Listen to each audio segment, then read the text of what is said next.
Hello दोस्तों, सबको राम राम जी। आज से बच्चों की छुट्टियां पड़ गई हैं सर्दियों की।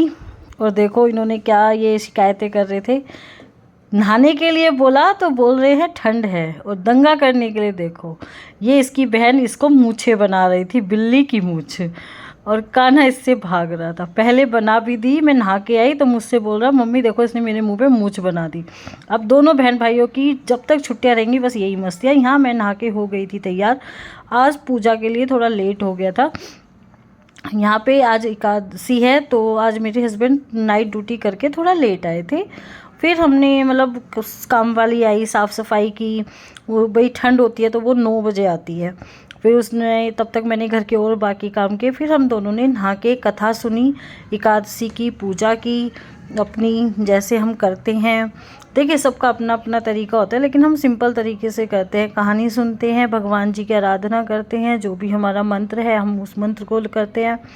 फिर यहाँ पे हम दोनों बैठ के अच्छे से अपनी कहानी सुनने के बाद अपनी हनुमान चालीसा पढ़ी, कान्हा जी का नाम जपा, ये सब हमने करके अपनी पूजा समाप्त की।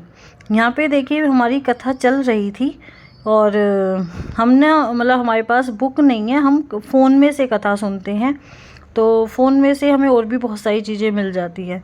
तो यहाँ फिर हमने पढ़ी हनुमान चालीसा का पाठ, क्योंकि हनुमान चालीसा का पाठ तो मैं और सुबह और शाम हम दोनों टाइम पढ़ते हैं। यहाँ पे मेरे हस्बैंड को आ रही थी धूप तो वो कह रहे थे। उसके बाद मैंने थोड़ी देर अपने कान्हा जी को भजन सुनाए, जितनी देर मुझसे हो सका। क्योंकि कहते हैं एकादशी वाले दिन भगवान जी का नाम जपते रहना चाहिए। तो मैं यहाँ पे वही कर रही थी। और पीछे देख रहे हैं कपड़े, धुंध ऐसे हो रही है कि कपड़े सूखने का नाम भी नहीं ले रहे हैं। लेकिन जैसे ही हम पूजा पे से उठे धूप बहुत अच्छी आ गई थी। और कपड़े पूरे घर में, हमारे पूजा कमरा हमारा अलग है तो इसीलिए हमने इसी में बस रस्सी बांधी हुई है एक्स्ट्रा कपड़े डालने के लिए जब गीले हो जाते हैं। तो मेरे हस्बैंड यही बोल रहे थे कि धूप आ गई है, कपड़े डाल दो। फिर हमने की पूजा करने के बाद मैंने अपने कान्हा जी का बेड साफ़ किया, चादरें वगैरह झाड़ी, उनका क्लीन किया यहाँ से। क्योंकि क्या होता है कि यहीं पे हमने जैसे उनको स्नान कराया था, नहलाया था, तो गंदा हो गया था। फिर मैंने क्लीन किया यहाँ पे। मेरे कान्हा जी का जो बेड है ना बहुत पुराना हो गया है। तो इस बार मैं सोचूं जब भी मैं काम करूँ उनको अलग से करो। ये रात को देखिए हम तुलसा जी को ऐसे ढक देते हैं ताकि उन्हें ठंड ना लगे।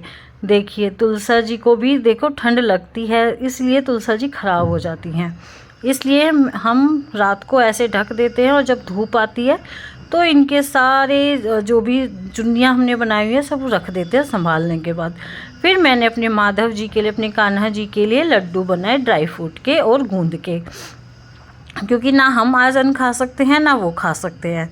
तो यहाँ पे मैंने थोड़ी सी बूरा, शक्कर, तिल, सब चीज़ें डाल के, सारे ड्राई फ्रूट डाल के लड्डू बनाए।